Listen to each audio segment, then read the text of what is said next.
The pen barely whispered against the paper as Joel Carter signed his name. No argument. No begging. No tears. He set it down, slid the page across the polished table, and rose without a word. Claire leaned back in her chair, unhurried, and let her gaze travel over him one last time. The worn jacket, the tired shoulders, the man she had long since stopped admiring. Her mouth curved into a slow, satisfied smile, the smile of a woman who had counted every card before the game began and knew exactly how it would end. She would keep the house, the accounts, the name everyone admired. Her attorney gathered the papers with the quiet efficiency of a closed case. Joel walked out into the gray afternoon with a single worn duffel over his shoulder and a sleeping 6-year-old against his neck, small fists curled into his collar. Everyone in that room believed they had just watched a man lose everything. The story did not begin in that conference room. It began 2 years earlier in the smallest room of a house on a quiet street in Austin, Texas, where a single lamp burned long after midnight. Joel Carter worked best when the world had gone silent. By day, the house belonged to a 6-year-old to spilled cereal and untied shoelaces, to the relentless, joyful gravity of a boy named Theo, who needed someone, always. Someone. And that someone was almost always his father. Joel packed the lunches. He drove the morning route to the elementary school and the afternoon route home. He knew which songs calmed Theo in the back seat and which stuffed animal could not be forgotten at bedtime under any circumstances. He had built his whole rhythm around the small, unglamorous machinery of keeping a child whole. And then when the house finally exhaled and the lamp came on, he built something else. He was 38, a freelance software engineer who took contracts when they came and turned them down when they interfered with school pickup. To anyone watching from the outside, that made him a man without ambition, a man who had quietly surrendered his career to his wife's. But in that small room between midnight and 3 in the morning, Joel was assembling a data management platform for mid-sized businesses, line by line, week after week, with a patience that looked a great deal like nothing at all. He paid for none of it with shared money. That had been a deliberate choice, made the way Joel made most things without announcement. Years before the marriage, his father had died and left him a modest inheritance, and Joel had never folded it into the household. He kept it in an account under his name alone, and from that account, he bought the servers, the licenses, the second-hand machine that hummed in the corner of the small room.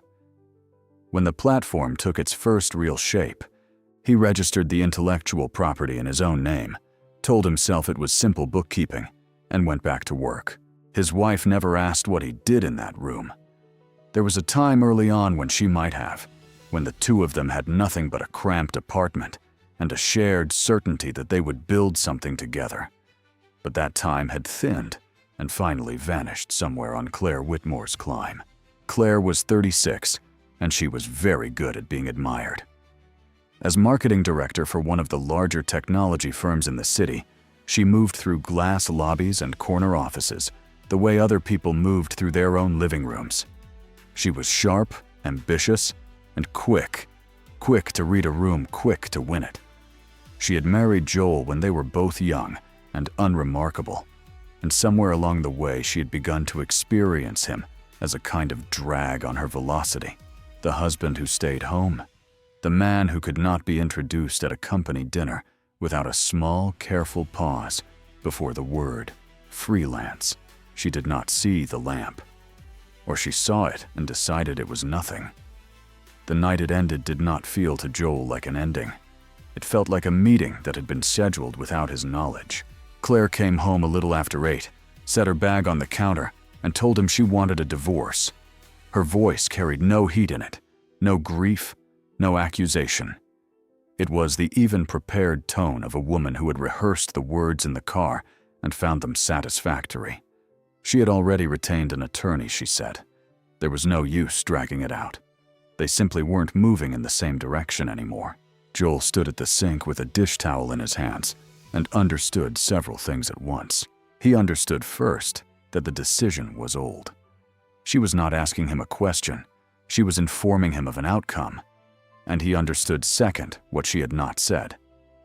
For weeks, a name had been surfacing on her phone with a frequency that had nothing to do with marketing campaigns Derek Sloan introduced once in passing as a new business partner. Joel had not gone looking. He simply lived in the same house as a woman who had stopped bothering to hide the screen, and the name was there, again and again, late and early, like a watermark pressed into the paper of their days. He did not say the name. He folded the towel along its seam and set it down. What unsettled him was not the word divorce. He had felt the marriage cooling for a long time, the way you feel a season turn before you can name the day it happened. What unsettled him came 2 days later in the language of the proposal her attorney sent over. Claire wanted primary custody of Theo. She wanted the house. She wanted the shared accounts. And to Joel, she offered weekend visitation a Saturday, a Sunday, a clean and narrow corridor of fatherhood, and nothing else. The reasoning laid out in cool legal sentences was almost elegant in its cruelty. Joel had no stable income. He held no fixed employment contract. There was no significant property in his name, no documented earnings a court could weigh and approve of. A man like that, the argument implied without ever saying it outright, could not provide a child with a stable, independent home. A man like that should be grateful for the weekends. He read it twice at the kitchen table, while Theo built a tower of blocks on the floor beside him, narrating an elaborate story in which the tower was a rocket, and the rocket was going somewhere very important. Joel watched his son's hands, small, certain, completely unaware, and felt something in his chest go quiet and cold and clear. On paper, they were right. That was the worst part. Every line of it was technically true. He was the father who had done the invisible work, and invisible work left no record a judge could read. For a few days he considered the easy road, because the easy road is always there and always reasonable. He could sign. He could absorb the loss, the way he had absorbed so much else, swallow the unfairness, take his 2 days a week, and avoid a legal war he could not obviously afford against a corporation's worth of lawyers. There was a kind of peace in that surrender. It was the peace of a man who has decided that fighting will cost more than losing.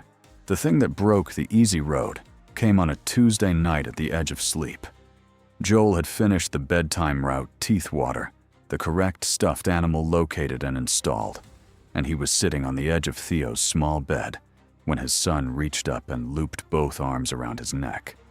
The boy smelled of toothpaste and the faint, warm sweetness of childhood. He held on the way children do, with no awareness of holding on at all. "Dad," Theo said into his shoulder, "are you still gonna be here when I'm big?" It was not a dramatic question. Theo asked it the way he asked about dinosaurs and whether the moon followed the car. But it landed somewhere beneath Joel's ribs and stayed there. "Yeah, buddy," Joel said. His voice came out steadier than he felt. "I'm gonna be here. Promise. I promise." He sat there long after the boy's breathing had slowed and gone deep, the small fists relaxing one finger at a time against his collar. Somewhere out in the dark of the house, a divorce was being assembled by people in suits who had never met his son. They had drawn a corridor 2 days wide and called it fatherhood. And Joel realized, sitting on the edge of that bed, that he could survive almost anything they took from him: the house, the savings, the careful life she had built, except the one thing he had just promised not to lose. He would not sign a single unjust line of it. The decision did not arrive as anger. Anger would have been easier and louder and gone by morning. What arrived instead was the same patience that had carried him through 2 years of midnights, slow, deliberate, immovable.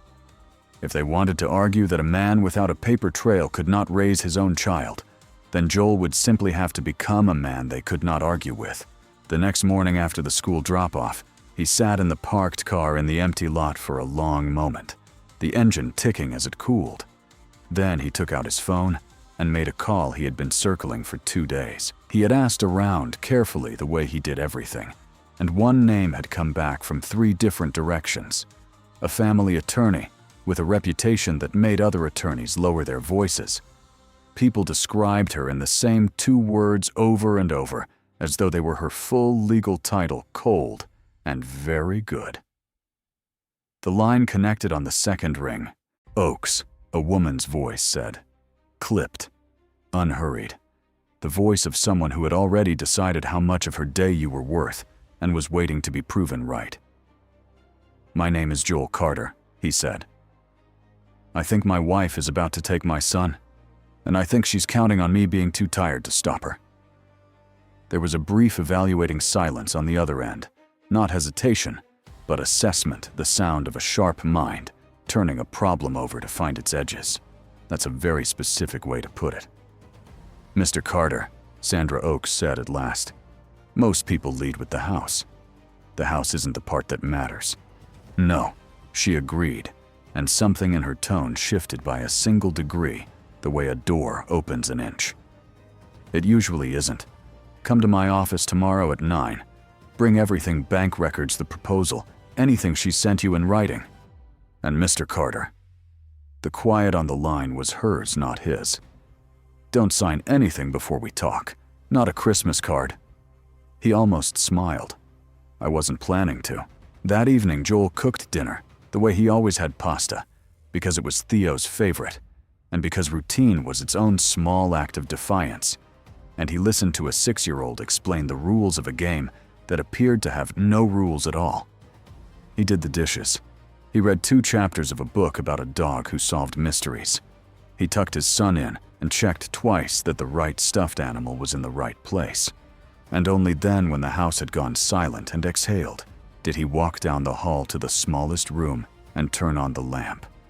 The machine in the corner woke with its familiar low hum. On the screen, the platform waited where he had left it, 2 years of midnights patient, and unannounced the work no one had thought to ask about. Joel sat down in front of it the way he had 1,000 times before, but that night, he wasn't building.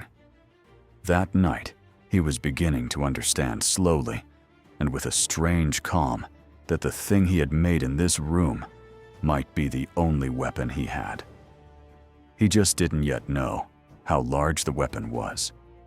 He didn't know that in an office across town, a quiet conversation had already been had about a project exactly like his, or that the woman sleeping in the house he was about to lose knew far more about the lamp in this room than she had ever let on. He only knew that Tuesday night that he had made a promise to a sleeping boy, and that he was a man who kept his promises. The lamp burned past midnight the way it always had.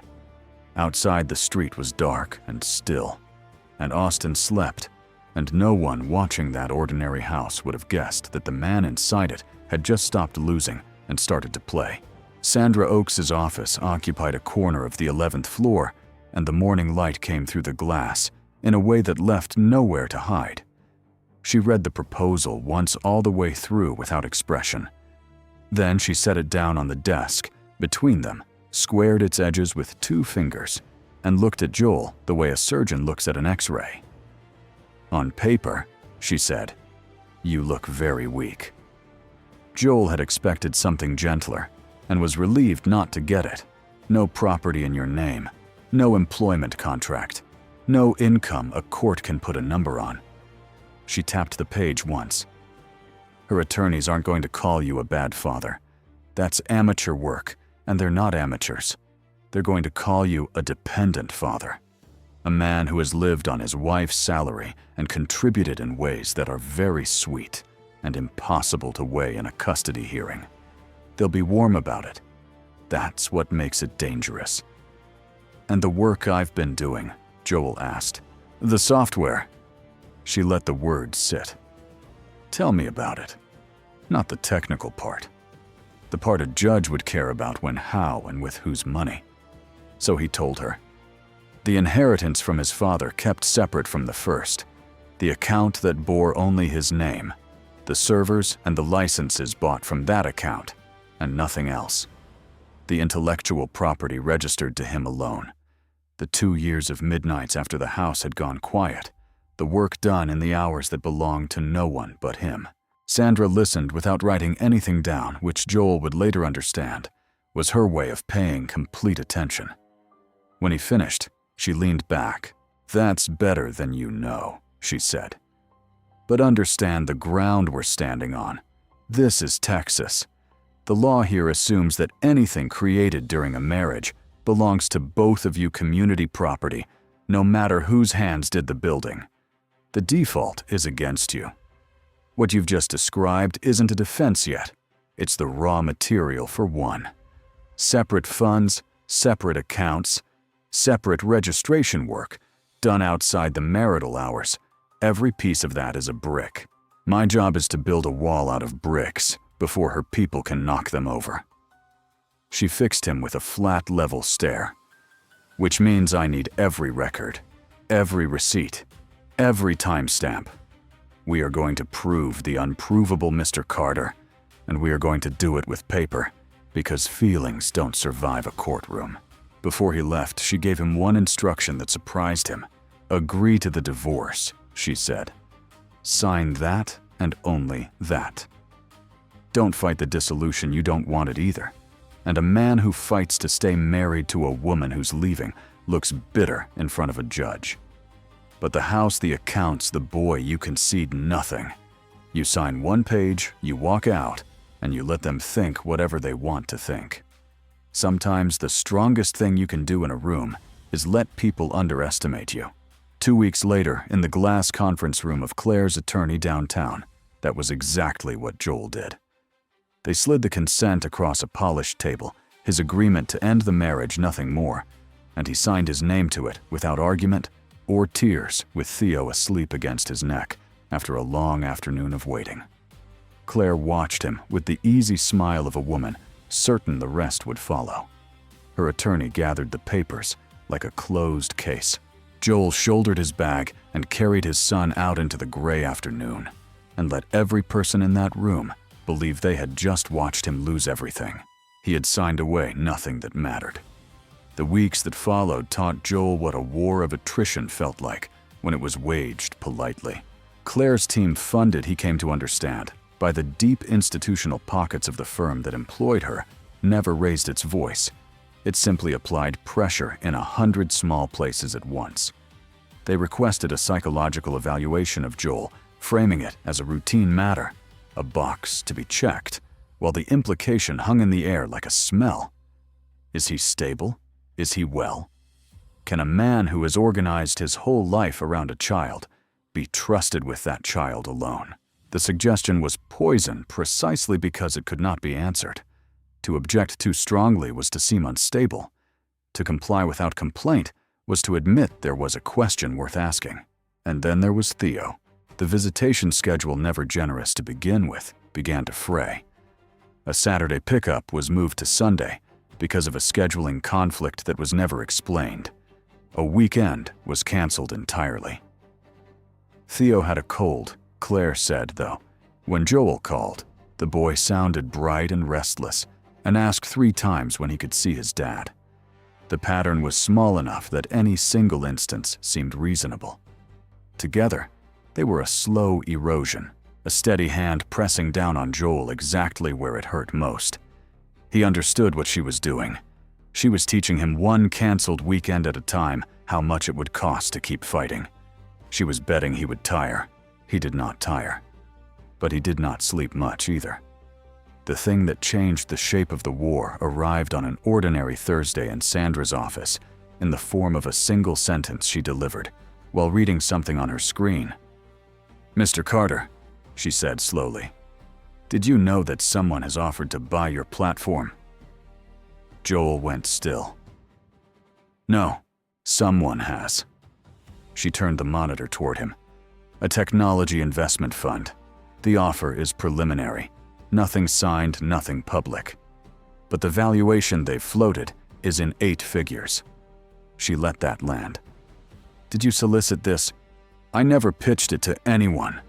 His voice came out quiet. I put the core engine up as an open repository under my own name, just to test it to see whether it held up in the open. I never sent it to a fund. I never told a soul it was for sale. I was going to finish it before I... He stopped.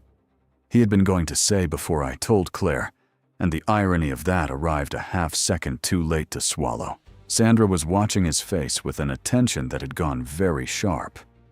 "Here is what I want you to sit with," she said, "because I've been doing this for 22 years, and I have learned to distrust convenient timing." She turned back to her records, pulling up a second document, a third. "Your wife filed for divorce on a particular date. I have the timestamps on the proposal on the early correspondence between her attorney and her firm's legal department. And I have something else now. There is a thread of contact through her new business associate, a Mr. Derek Sloan, that brushes up against the same investment circles that produced this offer. You're saying she knew. I'm saying the timing isn't an accident." Sandra's voice did not rise. It sharpened, which was worse. "She didn't move slowly and then get surprised by your good fortune. She moved fast. Faster than the dissolution of a quiet marriage requires. She pushed to finalize before this offer could surface, because the moment it becomes public, it becomes an asset on the table. An asset she would have to fight you for in the open with a judge watching. Far cleaner to take the house and the accounts from a man everyone agrees has nothing, and be gone before anyone learns what he was actually holding." Joel sat with it and felt the floor of the entire story tilt and reset beneath him. For weeks he had carried himself like a man, losing gracefully a father who had done the invisible work and could prove none of it, absorbing the unfairness, because that was what decent men did. He had pitied himself a little in the privacy of those midnights and been ashamed of the pity. But that was not the story. That had never been the story. Claire had not left him because he was a man going nowhere. She had left him because she had glimpsed somehow that he was a man about to arrive, and she wanted to be certain she was holding the deed when he did. He was not a husband being discarded. He was an asset being quietly harvested by someone who knew exactly what he was worth and was betting he never would. The pity went out of him like air from a room, and something colder and clearer took its place. "Okay," he said. "Okay." Sandra agreed, and for the first time since he had met her, the corner of her mouth moved. Claire escalated when she realized he would not fold. It came at him from a direction he had not fully anticipated. Through Derek Sloan and the easy social gravity of people who knew people, word began to move through the investment circles around the buyout. Nothing actionable, nothing he could point to. Just a fog of doubt seeded carefully into the right conversations. Was the ownership clean? Was the founder in the middle of a custody dispute? Were there complications? A fund would be wise to wait out. It was the corporate equivalent of the psychological evaluation, an unanswerable question planted to grow. And then on a Wednesday night, Claire came to him in person. Joel had taken a small furnished place across town for the duration. 2 rooms, a kitchenette, a window that looked out on a parking lot, and he was at the table going over records for Sandra when the knock came. Theo was already asleep in the other room. Claire stood in the doorway in a coat that cost more than the month's rent, and Joel knew at once that she had not come to reconcile. She had come to close. "Can I come in?" she asked. He stepped back to let her, because Theo was sleeping, and he would not have this on the doorstep. She did not sit. She looked around the small room with an expression that was not quite contempt, something gentler and more wounding, a kind of pity. Then she made her offer, and she made it well, because making offers was what she was good at. He would sign a settlement and a confidentiality agreement. He would take a modest cash sum and walk away from the custody fight. In exchange, she would lift her quiet pressure on the buyout. The deal would proceed. Everyone would get something. No one would have to bleed. "You're a better father than you'll ever be a businessman." "Joel," she said, and her voice was almost kind. "That's not an insult. It's just true. Don't walk into a room you were never built to stand in." Joel looked at her for a long moment, at the woman he had married, when they had nothing, who had counted every card before the game began. "Go home, Claire," he said quietly, and opened the door. She studied him, recalculating, and then she went her heels precise on the concrete walkway, and the door clicked shut behind her. But that night, after the parking lot light had stopped throwing her shadow across his window, Joel sat alone at the table and felt for the first time the full weight of what he had set in motion. It was one thing to refuse to lose. It was another to drag a 6-year-old through the slow machinery of a fight this size. The lawyers, the evaluations, the canceled weekends, the long uncertainty of it. In the other room, Theo slept with one arm thrown over the edge of the bed. Joel sat very still and let the doubt arrive because he had learned not to lie to himself in the dark. He wondered whether a child would rather have a father who won or a father who was simply reliably there, and whether he had the right to gamble the second in pursuit of the first. He did not have an answer by morning. He only had the work and the promise, and so he kept going. The bottom fell out a week before the hearing. It surfaced first as a short item on a technology news site, the kind of post that gets shared before anyone checks it.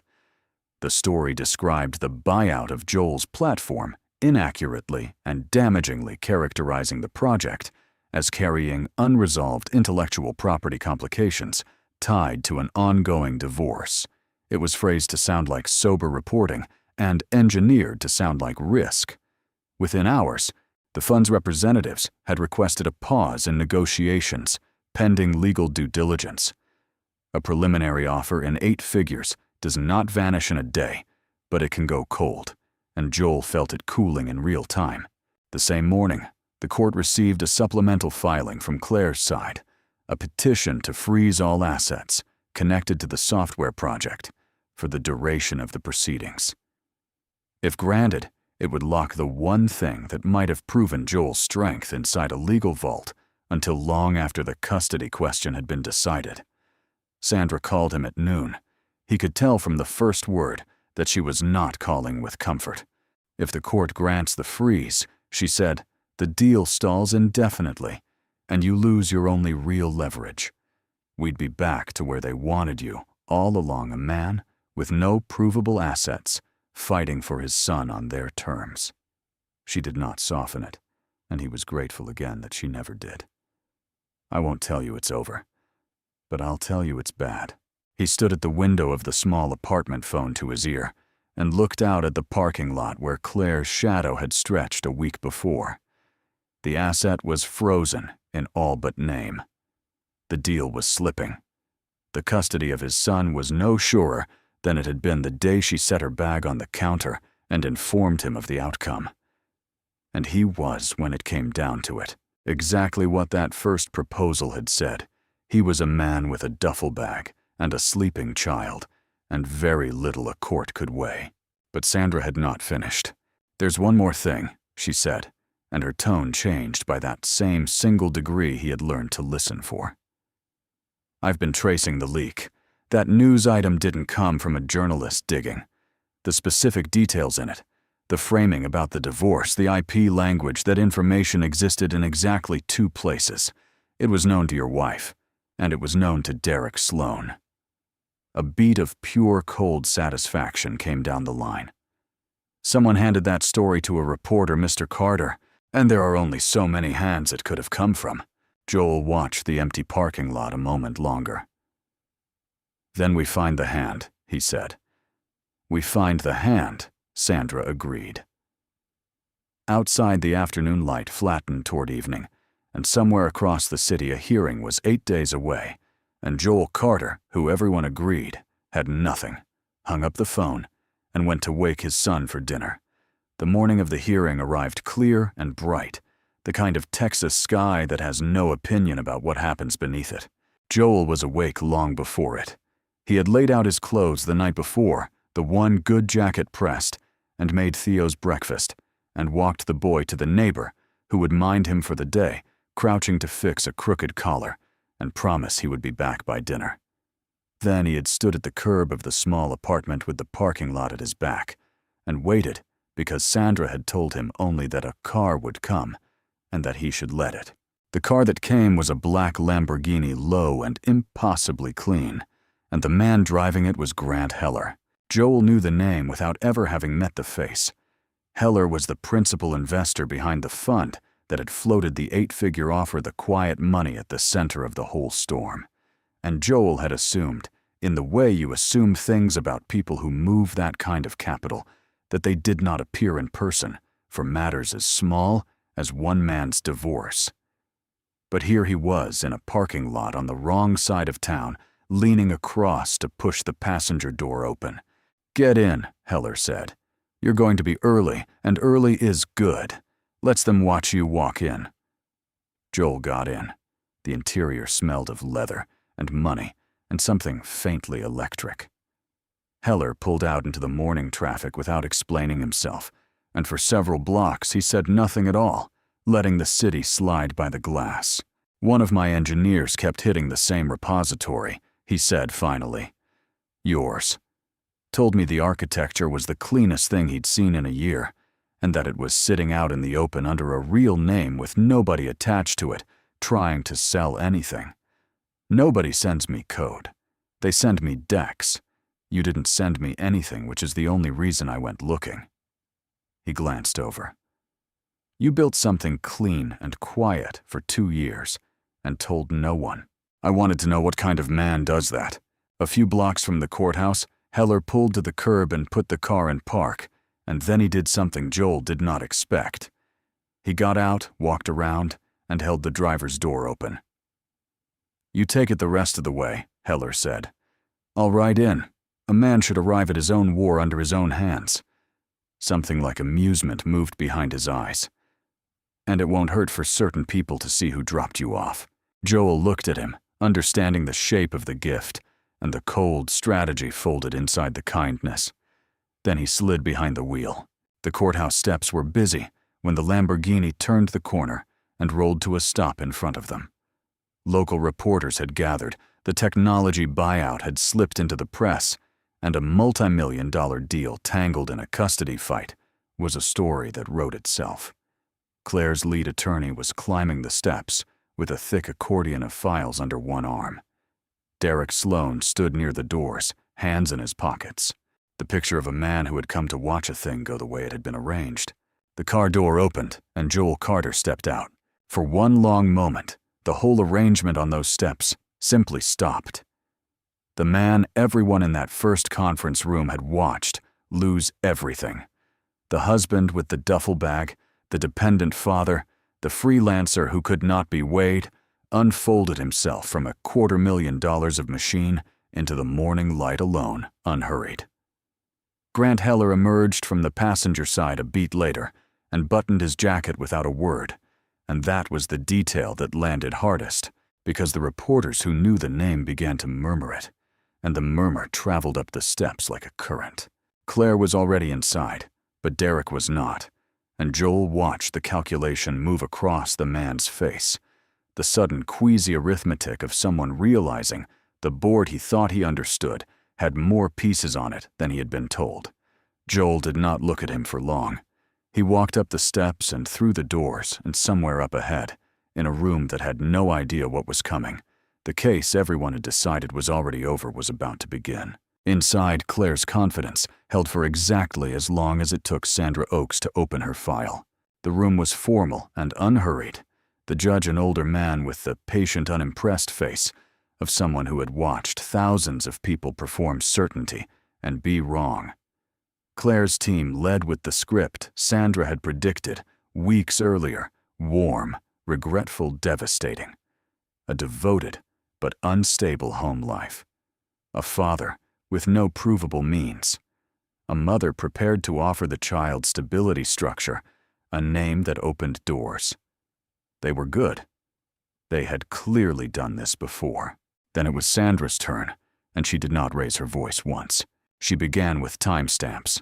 She laid out document by document the precise sequence of the dissolution, the date Claire had filed the dates of the earliest correspondence between Claire's attorney and her firm's legal department, and against them, the date the investment fund's interest in Joel's platform had first stirred. The two timelines lay side by side on the record like a confession. Claire had not been surprised by Joel's good fortune, and then reacted. She had moved ahead of it, deliberately racing to finalize a clean and quiet divorce before the asset could surface and demand to be divided in the open. The petitioner did not discover this project late, Sandra told the court in the even tone of someone reading a grocery list. She discovered it early, and she structured the timing of this entire proceeding around getting out before it became visible. Claire's attorney objected to the characterization. The judge allowed Sandra to continue.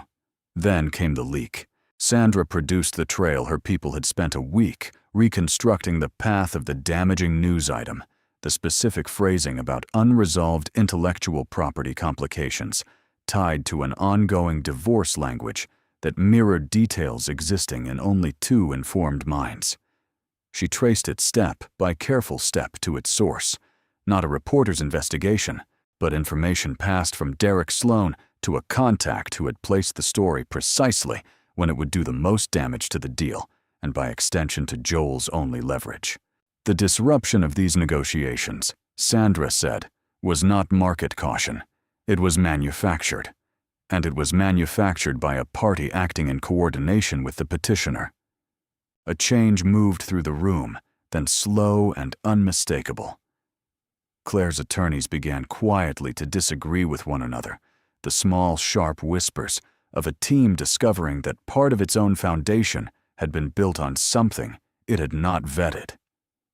And out in the hallway, through the narrow window in the courtroom door, Joel caught a single glimpse of Derek Sloan, turning and walking without hurry, and without looking back toward the exit. He did not come in. He was not seen again that day. Sandra closed the asset question with the bricks Joel had handed her in their first meeting, and she laid them down one at a time until they were a wall. The inheritance from Joel's late father, received before the marriage and never commingled. The separate account that had borne only his name. The servers and licenses purchased from that account and no other. The intellectual property registered to him alone. The work performed in the hours after a household had gone to sleep outside the marriage's shared life, funded by separate money built by one set of hands, in a state that began from the assumption that everything made within a marriage belonged to both. Sandra acknowledged the default plainly, and then dismantled it, piece by documented piece, until the presumption simply could not stand against the record. This was not built with marital resources, she finished. It was not built during marital time. It was not built with marital knowledge. It is by every standard this court applies, separate property, and the petitioner's attempt to freeze it is an attempt to capture something that was never hers to divide. When she sat, the room was very quiet. The judge turned at last to Joel. He set aside the filings and looked at the man directly the way judges do when they have heard all the law they need and want to hear the human being underneath it. "Mr. Carter," he said, "setting the money aside, and we will set it aside for a moment. Tell me why you want primary custody of your son. Not what your attorney would say. What you would say." Joel stood. He did not reach for the platform or the timeline or the fortune that had just been ruled his. None of it had ever been the point. And standing there in the quiet of that room, he found he had only one true thing to offer. "A few weeks ago," he said, "I was putting my son to bed the way I do every night, and he put his arms around my neck and asked me if I was still going to be here when he's big." His voice held steady, low, and plain. He wasn't being dramatic. "He's 6. He asks me where the moon goes. But I've thought about that question every single day since. Everything I've done since then I've done, because I made him a promise that I would be here. I don't want primary custody because of what I built, Your Honor. I want it because I'm the one who's been there. And I don't ever want to be the reason the answer to that question is no." No one in the room said anything. The judge looked at him for a moment longer, then nodded once, and made a note. And the silence held until he spoke again. The rulings came in order, and they came clean. The petition to freeze the assets was denied. The buyout the court found no cause to obstruct would proceed. On custody, primary custody was awarded to Joel with a regular and defined visitation schedule for Claire. And on the question that had set the whole machine in motion, the court held what Sandra had argued the value created by the software project was Joel's separate property, developed independently, with separate funds, outside the shared hours of the marriage. Claire received her standard share of the genuine marital estate, not a dollar more. Joel watched his ex-wife receive the news without expression. She had counted every card before the game began, and she had counted them wrong, and the only sign of it was a stillness in her face that had not been there in the conference room 90 days earlier. Outside on the courthouse steps in the same hard noon light, Grant Heller was waiting with his hands in his pockets. He offered his hand, and Joel took it. "You want to know why I drove across town this morning?" Heller said. "It wasn't the code. I'd already decided on the code." He held the handshake a beat longer than necessary. "I came to see how you'd carry the weight. People show you everything under pressure. You held it." He let go. "We'll finish the paperwork this week. Welcome to the deal, Mr. Carter." The deal closed 10 days later. Joel did not celebrate it. He did not post it anywhere or call anyone to say what the platform had finally become. What he did with the first real money of his life was buy a small house on the outskirts of Austin. Not grand, not impressive, a one-story place, with a porch and a yard that needed work. It was his, and it was Theo's. And that was the entire measure of what it needed to be. That first night in the new house, he did what he had always done. He made dinner because routine had carried him through everything, and he saw no reason to abandon it now. He helped Theo with a worksheet of addition problems at the kitchen table. He found the right stuffed animal and put it in the right place. And when the boy was asleep and the house had gone quiet and exhaled the way the old one used to, Joel carried a cup of coffee out to the porch and sat alone in the dark and let himself feel for a little while the simple weight of having kept his word. He saw Claire one more time about 2 months after the house. It was at a school event for Theo, a low gymnasium, folding chairs, the particular cheerful chaos of children performing for their parents. She was as composed as ever, still able to fill a room, though there was something in her eyes that had not been there before, a tiredness that no amount of polish covered. Joel had heard in the quiet way these things travel that whatever had existed between her and Derek Sloan had not survived the exposure of what they had done. He did not take any pleasure in it, which surprised him a little. They stood near the back wall and traded a few civil sentences about Theo's schedule, about a permission slip, about a field trip the following month. There was no heat in it on either side. Just two people who shared a child and very little else. When the program ended and the parents began collecting their children, Claire turned to go, and then stopped, and looked at him with an expression he could not entirely read. "I didn't know you were building that," she said, quietly, almost to herself. Joel looked at her for a moment. There were a dozen things he could have said, and 90 days earlier he might have wanted to say some of them. "I know," he said. That was all. He turned and crossed the gymnasium to where Theo was waiting for him, holding a paper crown that had come loose at one side, and he crouched down and fixed it and took his son's hand and walked out into the evening. There was no triumph in it, and no revenge. There was only a man who had chosen silence at the right moment and patience at the right place, who had refused to lose the one thing that could not be replaced, and who had in the end kept it, his son and himself, walking out the door into the ordinary dark, hand in hand, with everything that actually mattered.